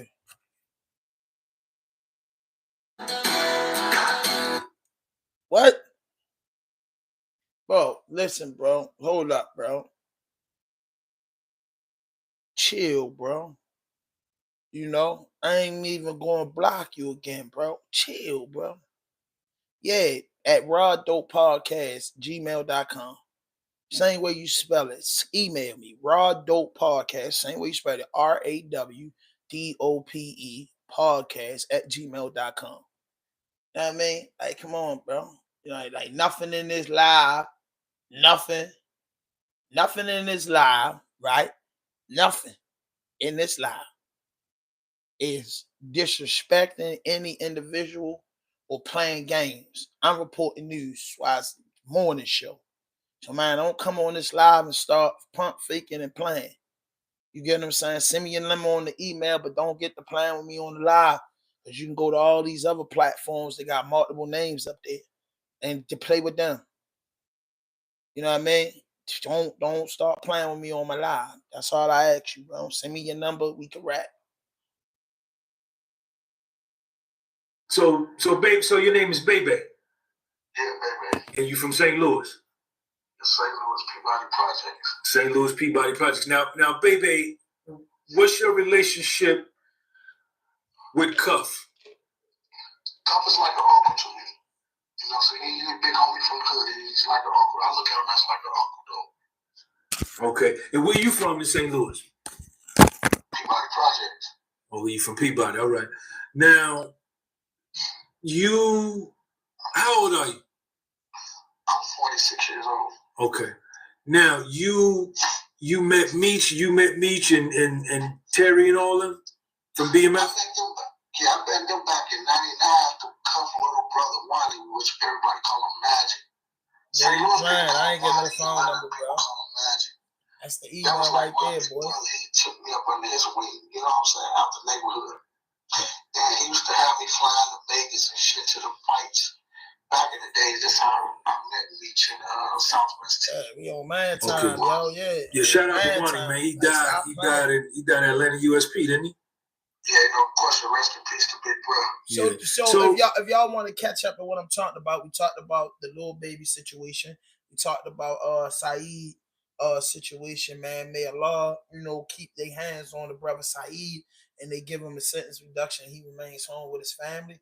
And we talked about the Lil Baby situation. Now we talking about 42 Dub and the way he feel, leading over to, 50 Cent made a comment, I fuck with you and your father, little nigga, Baby, and them because of Baby. So, just to do Baby talking, and this is just leading to what it is. Hit that notification button, hit that subscribe button, drop a like, leave a comment, man. I'm a couple people away from 4,800, man. If y'all ain't subscribed to the channel, please subscribe. So Baby, man, you probably been watching my content. You probably been watching millions of content. A lot of other niggas' content on YouTube, and some you agree with, some you don't agree with. You may agree with mine some days, and some days you may not. Talk to me about what you know about this whole case with Meech and Tammy and Cuff and Suarez, if you know anything about it. Well, I know nothing about Suarez, but I know everything about Meech and Tammy. You know, like I told you, I've been around with dudes since I was 19, 20 years old. I idolized them dudes. I respect what they was doing for our culture, for our people, and all this old shit. But at the end of the day, it's never gonna be that I agree with you some days, I agree with these people some days. I'm gonna always agree with what's right. That's how I was raised. That's how all them dudes raised me. You know what I'm saying? And that's just who I am. I don't got no picks or nothing. But when you right, you right. You wrong, you wrong. If it was Cuff wrong, I would be on Meech's side if Meech had all the facts and everything supported the way Cuff do. I don't got no picks and chooses. You know what I'm saying? Now, baby, stay right there. I'm sorry for cutting you off. Now, explain to the people you did Fed time. Talk about your Fed bits. I did my first Fed bit. I came in the system in 02. I had a gun B for 922G. I got 36 months for it. I came home in 05. Stayed out for almost a year, not quite a year, and I came right back in 06 with my own indictment. But my indictment really stemmed from the BMF indictment because I got caught in the house with T when they came out with the indictment. Which T, baby? Southwest T? Southwest T. Okay. Terry. Okay. You got caught in the house with Terry. Yeah, I got caught in the house with Terry, and that's how like my investigation got brought. You know what I'm saying? Right. Gambling. I'm the first young nigga to ever beat T out $1 million. T will tell you this from his own mouth. Gambling? Yeah, shoot dice. Okay. Shoot dice playing card. I'm the first young nigga ever beat him out $1 million. T used to keep me broke because he used to always, you know, big bank take little bank. Right. He used to keep me broke. But this particular day, the day prior to this, I got off on T. I hit T before this. I hit him for like close to a half a ticket. And then a few months, it wasn't even a few months later, probably a few weeks later, when he came back to town, I beat him out close to $2 million. Me and another two friends of mine, we was all just gambling, going at it. But all right, so baby, that's cool. Now let's get back to you was telling us about 2005. You got caught in the house with Southwest T, and you went back to the feds. That's right. Yeah, I went back. Well, they let me out right there. I was on federal papers, so they let me out because I wasn't a part of that indictment. But they were steady watching me because they want to know why was I around these type of dudes. You know what I'm saying? Right. So they was watching me, and when they let us out, they kept investigating us. And I got locked up on my own beef with some Mexicans or whatever, but they still try to intertwine it to the BMF shit. And I ended up catching 20 years behind that. Okay, and that's the bid you on now? No, that's the bid before I came home. Okay. Off the 20-year bid, and I stayed out 6 months, and I just caught this 10-year bid. How much you did on the 20? 17. Okay. Yeah. All right. So you know the federal system, you know the importance of paperwork, and like you say, and listen, baby, man, I appreciate you saying that what's right is right, and what's wrong is wrong. Whatever the paperwork say, if Cuff was wrong as two left shoes, you gonna call it that way. I'm gonna call it the same spade. I'm gonna call it the same way if Cuff was wrong. Because that's what they taught me. These are guys that taught me. I don't have no picks and choose. I don't have no favoritism. When you right, you right. You wrong, you wrong. Okay. You know what I'm saying? And that's just what it is. And right now, Meech, you're wrong. Because Meech put me in contact with Tammy Cowens. Like, when I was locked up, me and Meech was communicating. Just that Meech was, like, on his dick at the time. Like, everybody turned their back on.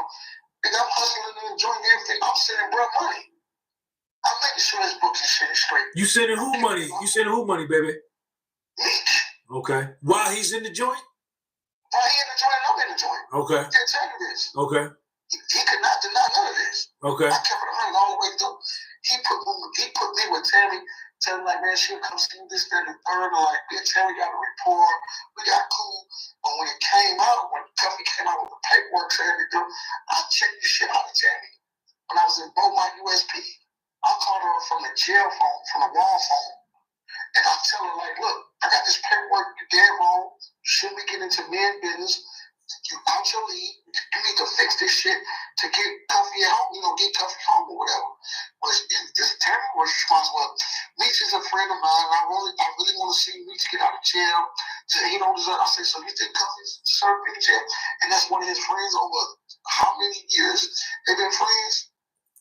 And she got quiet or whatever. And and I told her, like, look, you need to fix that. They took that same record. I never knew Tammy was an informant until I got the paperwork from Cuff.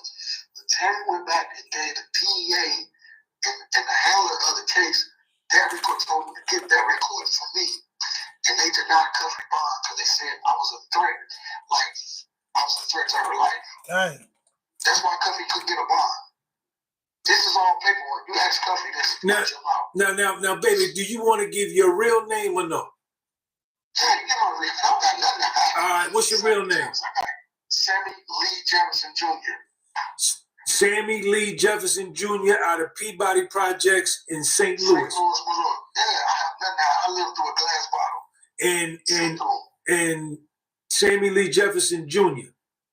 Yes. And you was on the she took the conversation that you had with her and took it back to the DEA in St. Louis? Yes, she took it back to the DEA in St. Louis to the handler of their case, and they denied Cuffy bond. They gave it to the judge, say, this guy who's contacting Tammy, we feel like he's a threat, he's an enforcer. We don't want to give Cuffy a bond because we feel like Cuffy and Baby, Sammy Lee Jefferson Jr., will have some down to Tammy Collins. And from that point on, me and Tammy stopped communicating. But she was still going, that's why I got mad at Meech, because he was still allowing Tammy to come see him and everything. What year is this? What year is this, baby? I was in Beaumont in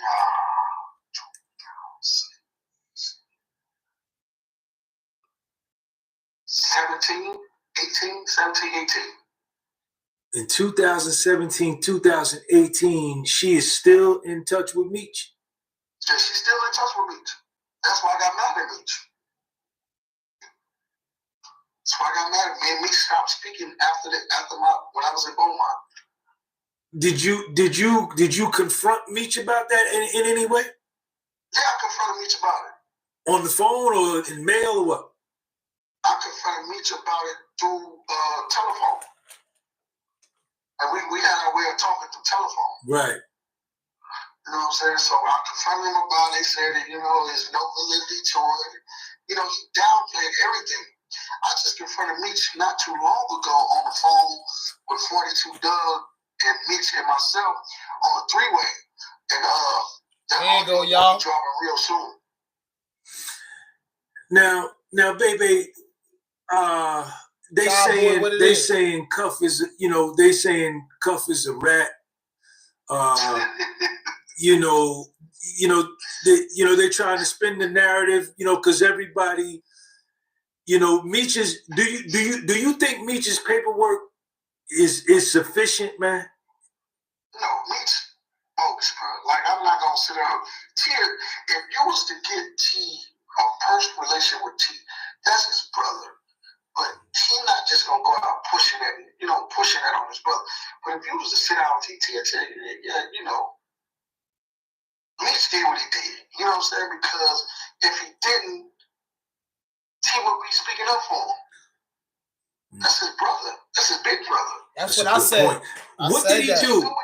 What did he do, baby? What do you? Let's get to it, man. That's what I said, right? This is the guy, baby. He said he was on the phone with 42 Dub. This is all leading off the 42 Dub standing up situation. That's what I said. I said, yo, y'all boys caught 30 years together as brothers in one of the biggest, empires in the United States of the culture. And, people running around with painting this narrative of your brother and you just not saying nothing. That's different. You know what I mean? That's different. You know what I'm saying? That's a little different. What do you think Meech did? What did he do, man? He used Tammy to be the rat, to get him out, and he can hide everything.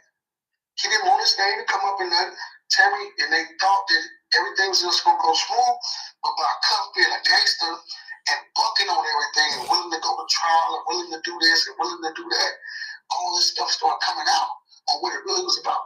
Now you gotta think, Meech then went down in 05, okay? I'm just going to put it all out there. They went down to 05. Meech still stayed in the county jail for 2 or 3 years, right? So this is why 08 or 09, they were shipped to the BOP, to the Bureau of Prisons. Why was Meech back in Wayne County Jail in Michigan? Why was he back? He was not on appeal. Why was he back down there with Schwartz now? Why was he back in the county jail to meet anybody? Why was he back? He had no appeal, no reason to be back in the county jail. Why was he back? All you have to do is go look at the records. Go pull the records. Why was he back? He wasn't back down there. Because if Meech get back for whatever reason, he get back for whatever reason. What it is, bro. Why was Meech back in Wayne County Jail? In what year? 12 and 13. Go look at the records. In 2012, 2000. What do you think the reason was, baby? Because he was cooperating. He was cooperating. He didn't have no appeal in it. The courts and the marshals are not calling you back for nothing just to come sit in the county jail, bro. When you get sent to do your time, you go do your time. That's it. Right, right. The only reason you come back is a court order. Right. To be back in the county jail, you're going to get back on appeal, or you're going to testify, either to help somebody or to hurt somebody. That's it. He had no reason to be back down there. Who was he helping? Let me ask you this, baby. Now, in the affidavit, Meech is on Cuffy's case as an unindicted co-conspirator. There you go, right there. Shouldn't he, if that affidavit is correct, which everybody says it is, the initial one that was done in 2012, before Tammy was exposed, it's in that affidavit that Demetrius Flannery asked Tammy to connect Suarez and Cuffy. Now, doesn't that in and of itself make him a part of the conspiracy? That make him a part of the conspiracy right there. And that should be on the minimum, it should be a dime, right? On the minimum, you should be charged. Fuck the dime, you should just be charged, and then you fight it from there. It tells you right there, it's self-explanatory. But Meech wanted everything to his name not to come up. But I don't have I love Meech at one point in time. I idolized this dude at one point in time. I don't have no reason to sit up here and say, oh, I want to go against Meech. I'm not no hoe ass nigga. I ain't no nigga that do no big shit. Right. But what I am gonna do, I'm gonna keep a spade. Meech is dead wrong. He know he dead wrong. Why do you think Meech still haven't came out and said nothing about Tammy thus far? Well, you know, if he don't want anything, say anything bad about Tammy, Tammy got the keys to put him to rest while he's alive. She will make his tombstone while he's alive. That's why he ain't no care. Like, I ain't tell this bitch to do this. I ain't do that. Fuck that bitch. Oh, bitch, you shouldn't. He ain't did none of that. But you say you a gangster. Yeah, but baby, they gonna say, and this very well could maybe be the case, that the conditions of his paper, his probation, maybe is stipulated in there that he can't give any interviews or speak on anything related to BMF. That may be the case, and that they could. Hold up. Initially, before he went bad, that wasn't a stipulation. That's public record, man. Freedom of Information Act. You go get this plea agreement and all this stuff. This is public record. And you can see what the initial agreement was. You go get transcripts. You can pay for the transcripts. You can yourself. And you can see what the judge said in court, what he can and cannot do. That's what I'm trying to tell everybody. I'm trying to tell the world. All this everybody's guessing. These is public record. You can get the transcripts, okay? It happened back in 08. They still got a file of that. You can pay for that file. Yeah, that's probably that. You think that's on Pacer? If it ain't on, but you can pay for it. If it ain't on, the transcript's not gonna be on Pacer, but the courts can print those transcripts. It's still documented. Okay. The courts can still print. You can go down there and give them the case number. Say you want a plea agreement transcript, you want the sentencing transcript, you want any hearing transcript. You can still got it. It's still on file. All right, now, baby, listen. This is what they're gonna do in the comments section on YouTube when I post this video. They're gonna say, "Bebe is a nobody. Bebe is a flunky for Cuffy. Meech probably don't even know Bebe. Bebe is, you know, he's just a piece of shit in jail, speaking on some shit he don't know. He don't really know Meech. They're gonna do everything in the comment section to try to disqualify what you saying on this interview. What do you got to what do you got to say to that if they come at you like that, or us like that, me and you? They can come at me like whoever. The world know, the people know who I am. Meech know who I am. She know who I am. Everybody that was part of the family know who I am. Blue Da Vinci, Blue know you is? Call Blue, ask Blue who I am. That's all you gotta do. Blue, who is Bebe? Blue gonna tip his hat off to me. I'm not one of them. I'm me. I'm not one of them that want to pretend to be nothing. Who I ain't. All right. Now, baby, check it out. Check it out. Check it out. There seems to be no actual 5K1. There seems to be no actual Rule 35B, no safety valve, no proffer agreement tied to Meech. And that's what the people want to see. But from his paperwork, does that still fly? The fact that none of that stuff is in there? It's hidden. It's sealed. Listen, it's hidden and it's sealed. But all you got to do is do mathematics, right? Do mathematics, right? And all you got to do is ask Meech one thing. Why didn't you go help Cuff when they sent you those they subpoenaed you, sent you those affidavits? Why did you dump those affidavits to help Cuff out if this your man? That's it. That's all. If you're my man, and I can help you get out of jail, or help you get out of position, any position that you're in, and I know I don't play no part, I'm coming to help you. We're real street niggas, like we help each other get money. We've been eating together. We've been in shootouts together. We've got shot together. Why wouldn't I come do this for you? And I'm a real nigga. I'm the United States new Frank Lucas. That's exactly what he is, new Frank Lucas. Now, baby, that's an interesting point you made, that you feel as though Meech can't make no kind of derogatory statement about Tammy publicly because what? She gonna fuck him up. If he try to fuck her up, her character up, she gonna eat him alive. You know what I'm saying? Tammy gonna eat him alive, man. I didn't talk to Tammy personally. Meech put me with Tammy. So nobody can ever say I'm a nobody. I'm not this. Meech, why would you put me with your main hitter? The motherfucker who you got running this, that, and third. I've been around Meech since I was a kid. I slept in the same house when they first bought their White House with no furniture. We're sleeping on blow-up mattresses, everything. I've been around them as a kid. And I can go into other things in detail, but I'm not going to go into it. Right. So I'm not going to sit up here and try to please the public. I know who I am. They know who I am. People know who I am. Meech know that he's wrong. Now, baby, they say Cuff a rap, man. They say Cuff ain't no good. He only got 27 years and he had 2 joints, and you know what I'm saying? He ain't no good, Sean. Why you don't look into his paperwork? You know, but I haven't, and I told niggas, I said, man, if y'all find anything on Cuff that ain't right, send it to me. Nobody sent me nothing yet. They're not gonna say there's nothing on Cuff saying right. That's just people saying that because everybody don't know Cuffy. Only St. Louis people know Cuffy. Cuffy ran St. Louis. Meech had a few cities in the chokehold, and to be honest with you, he has the United States in the chokehold, so everybody in the U.S. know who Big Meech is as far as who was the drug dealer, this, that, and the third. They don't know Cuffy.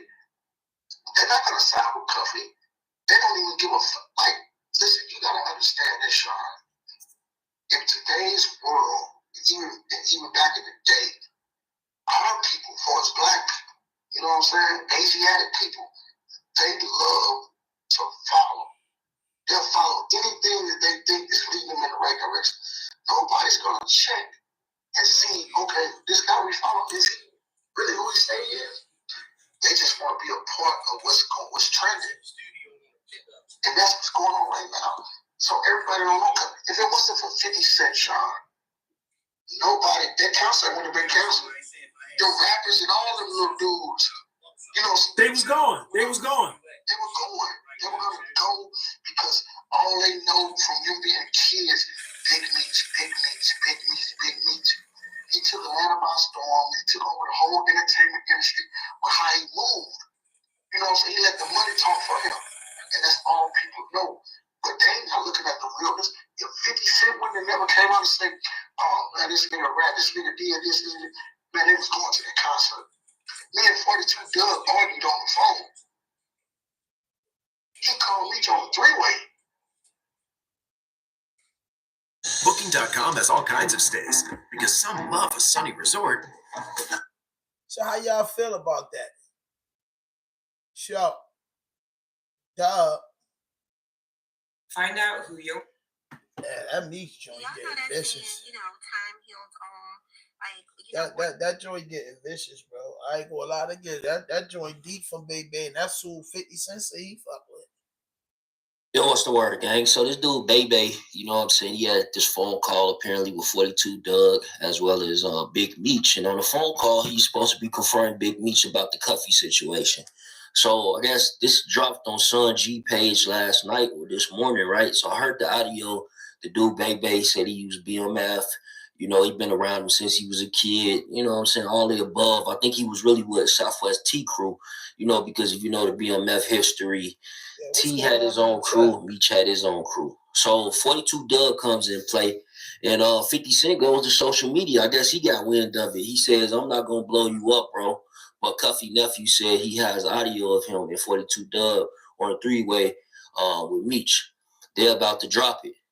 Of confronting Meech, he said Meech was down bad, so he sent the money to him, and Merch put, well, you talking about Meech. He say Meech put him with Tammy.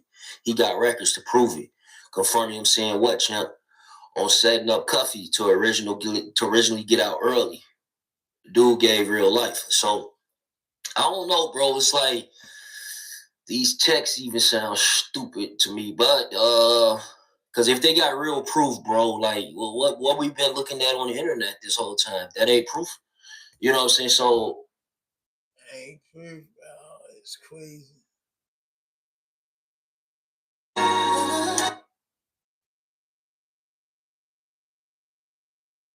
So what's up with this boy AKADEMIKS? And AKADEMIKS Doug supposed to little baby, this nigga, this shit is got to be unreal. You know, unreal.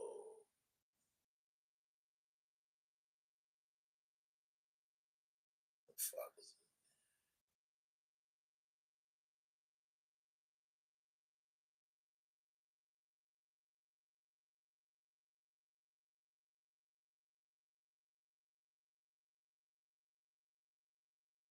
Oh, it's a formal complaint by the academic. Yeah. See, John without a license, Doug's did something stupid. How the fuck did Doug's license behind that big ass house? And they exposed his crib too. I want to see this. Yeah, here it is. TJ Academic trouble at the Doug Bites. Here we go. Hit that notification button, hit that subscribe button. What it is? In the chat.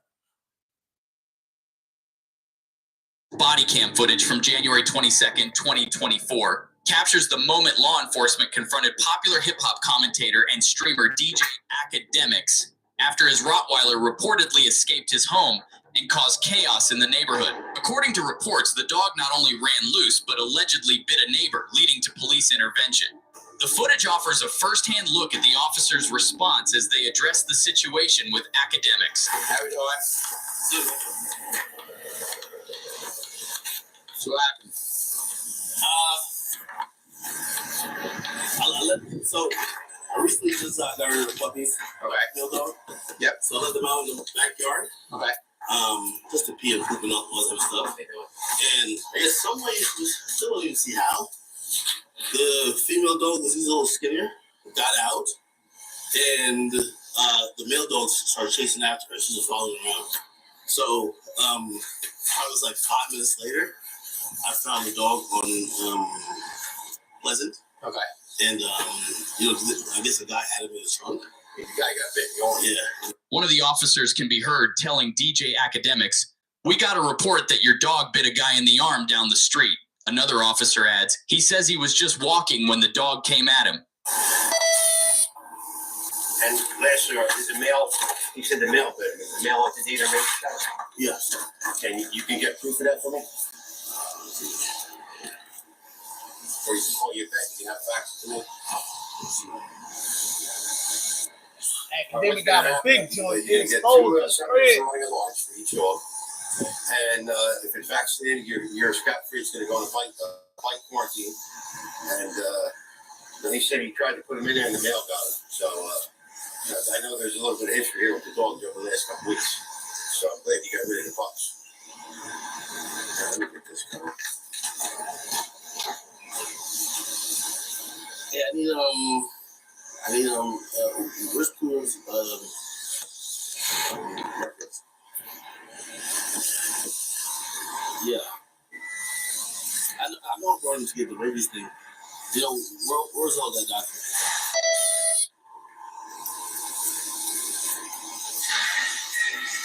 Does he have the rabies tag on his collar?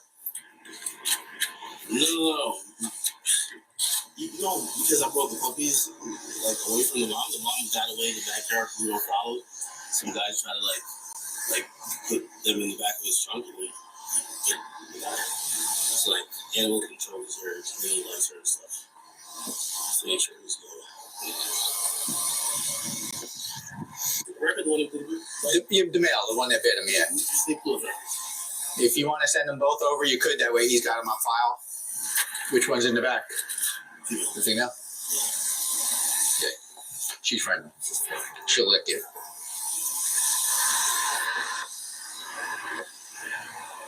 Dang, yo, they put AKADEMIKS cred on that joint. Something like that.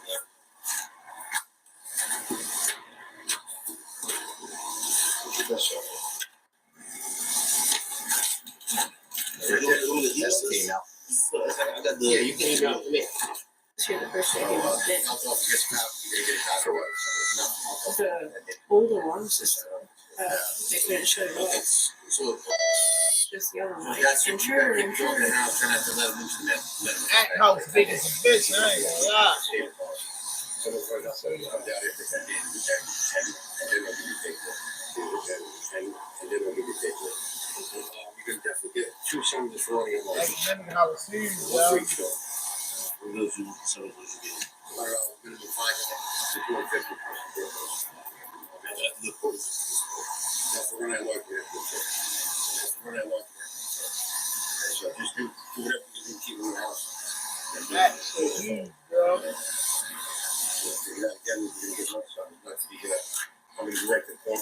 But he got bit, so again, if he goes to the doctors and all that stuff, he can, and he gets civilly, he can come after him. So it's up there. Yeah. He can walk him on a leash, right? Yeah. You can leash walk, do anything you want. Just don't let him loose with it for that 10 days. Yeah, you can let him run around the yard as long as you can be with him. Stuff like that. When he got out of the backyard, this is completely fenced off. Trying to figure out how it comes out. He's really locked on the balcony, but they ate through the wood.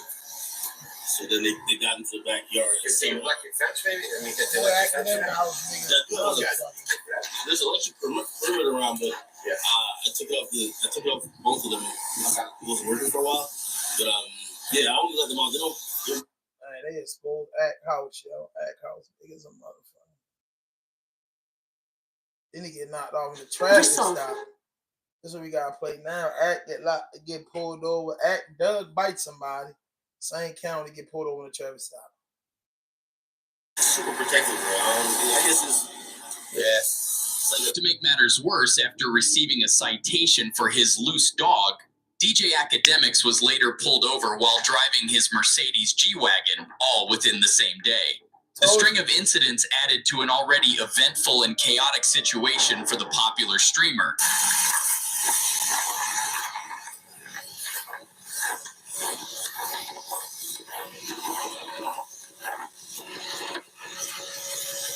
you mind roll down the back windows for me, please? All right, bro. Well, it's with the Lower Township Police Department. You have your driver's license registration proof of insurance? Where do you guys have? Oh, you live right there? All right.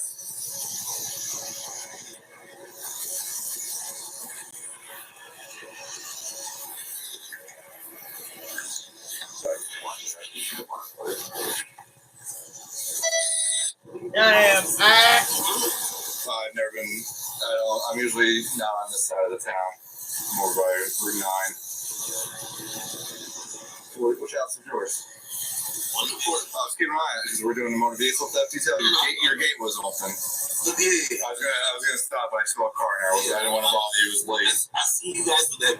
Yeah, that's me. I get it. So yeah, I was over there earlier today. You do the Lord's work. Yeah. You have you got the registration? All right, over here.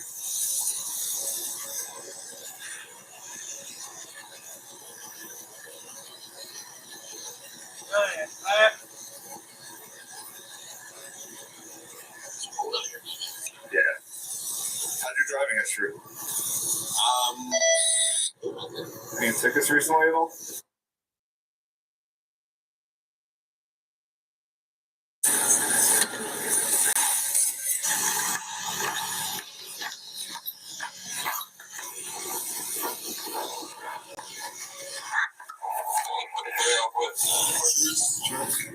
My eyes are going. You mind if I pull the phone? All right, thank you.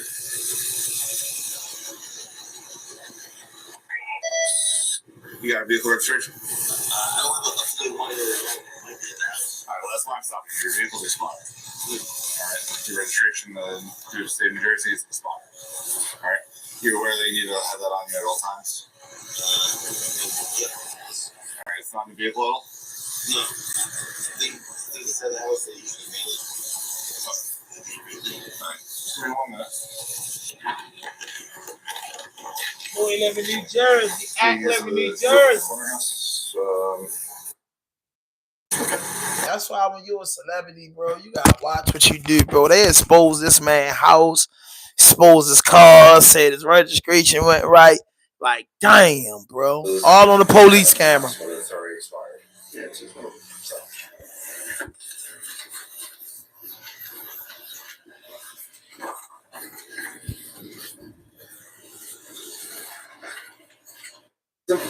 Once again, my name is Officer Mike with the Marlboro Township Police Department.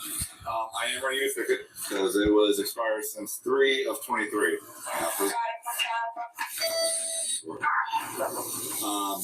That's way past expired. So I did raise the ticket. Okay. I did you one favor. I don't know if it's gonna work because it's so far out of date. I wrote on the back of your ticket is a PIN number, so hopefully you get it registered. If you can do it tonight and get it fixed, that'd be, a big plus. Let me know if you can read my handwriting. If you can't read my handwriting, I'll go back and rewrite it. Just let me know if you can read it. I know my handwriting is not the best. It kind of is like a second grader. 7, 1, 4. Is that mine? I have to see. I can't see. That's a 5. 1, 4, 5. All right, sir. Here's your driver's license. For future reference and any vehicle, you need to have that registration. Yeah, I think it's the only. I think when you. It's like my only spots. I don't know what other cars are like. So do registration. Whenever I see the thing, okay, mail it to me. I'll just send it. I got you. Yeah, it didn't register to the state of New Jersey. All right, just 1 month to be honest with you. Damn. They expose academic where he live at and all that. His dogs attack somebody. It's all day. Ooh. Academics violate just hilarious. I don't like that. Just from Baltimore. Hit that notification button, hit that subscribe button, drop a like, leave a comment. I'm grinding in beast mode, man. I ain't in the algorithm. I don't know why I put. Hey, let's go. Super violates Just Hilarious and the Breakfast Club, and this all happened on Twitter moments ago. He said Just Hilarious got reduced from comedian to a read from the sheet Gossip Girl. At least the other one knows legals and got actual sources. Jess is a DEI hire at this point and only on there to pander to black, loud, ignorant women. Sometimes you gotta check a box. Now, this is in response to something tweeted out by the Joe Budden Clips fan page, which actually isn't owned by the Joe Budden podcast, and it said Lauren LaRosa from the Breakfast Club is low-key doing a silent takeover. Just hilarious, better be taking notes. I know a phase out when I see one. She's trying to get that spot on the show. Now, this is something I've said before, but I want to be clear in that these weren't the only shots that Academics took at Just Hilarious. He would also say Charlemagne is the color commentary. A Mike, sarcastic, this ain't basketball. You can't have 3 Steph Currys. Just is the read off the paper and B chick who they think represents something on social media. Them Shade Room comment, no disrespect to Shade Room, love you, Angie. Wow, fascinating. And now this represents something interesting for the Breakfast Club, as Academics is now saying the quiet part out loud. And man, it's getting louder. The calls for Just Hilarious's exit from the Breakfast Club are being they're just getting really, really pronounced. The comment section is just so numerous. There are folks saying that it's Lauren LaRosa's job now. Just Hilarious has been marginalized, even though she's great. The role that she fits on the show has been made redundant. Lauren LaRosa does the news now, and she's actually informed about celebrity gossip. She has sources that she calls. And Jess is the funny girl, but there's a funny guy. Charlemagne's on the show, right? And let's talk about Charlemagne. Charlemagne was the one who lobbied for Just Hilarious to join the Breakfast Club. And I would say that because he was on air saying that, I want Just Hilarious. I thought Just Hilarious would be here by now. Where's Just Hilarious? He spent all last year rotating guest co-hosts. And I thought we was rotating guest co-hosts before we let God decide who was supposed to be in here. Now it's 2024. What happened? Yeah, I said it's going to take at least a year. Because Angela Yee is what I always say, she's irreplaceable. You know what I mean? So I just don't know what the hell's going on. I'm not even joking with you. I don't know what the hell's going on. He even did that impromptu, meet with TMZ that he said, it looked like it was supposed to be organic, but I feel like Charlemagne called TMZ on himself. And now we'll see where this goes. It's important to note that Academics and Just Hilarious have a history from prior. They kind of don't really rock with each other. So it makes sense that Academics would go in on Just Hilarious. But the tough part about this is I think outside of the crazy language he used, Academics is right. Just Hilarious needs to leave the Breakfast Club. It's not working. It needs to be Charlemagne, DJ Envy, and Lauren LaRosa. Obviously, there's the Morgan woman or who does the news, but that's the news. They obviously need a news person. And Jess just needs to be spun off on her own show. I thought a good idea, this is what I thought should happen. Jess should leave the show, but then anchor the Breakfast Club podcast. Because the Breakfast Club podcast is just the radio show cut up without the music, and it's really hard to listen to. I think Jess Hilarious anchoring that would be genius because she's so talented. I'm not one of these people who think Jess Hilarious is a loser. That's why she's not working well on the pod. I just think her schedule isn't a good fit. I think she wanted the job because of how storied the Breakfast Club is, but she doesn't have the wherewithal to execute it because she's a comedian and she needs her own A-Mike situation. Yeah. Academics calling it out is actually a good thing. I think we're going to get this expedited quickly, and I do believe Lauren LaRosa is doing her due diligence. Hit that notification button, hit that subscribe button, drop a like, leave a comment. Now, Academics also said one more tweet that was a little bit more disparaging. He said, I thought Just Hilarious was a gender for 5 years. She can't clap back at me. Clap back at God. Now, this is after another Twitter user said that Jess got that 14 clap back in her armor to put Act to sleep. Yeah, Jess gonna smoke him, yo. Act getting in and playing with Baltimore. Jeff Harris better roast him, man. But listen, man, I thank y'all for tapping in. Please hit that notification button, that subscribe button, drop a like, leave a comment, man. No fuck shit, no fake shit, no foolishness. Anything you say can and will be used against you on the internet. Raw Dope Podcast Vlog.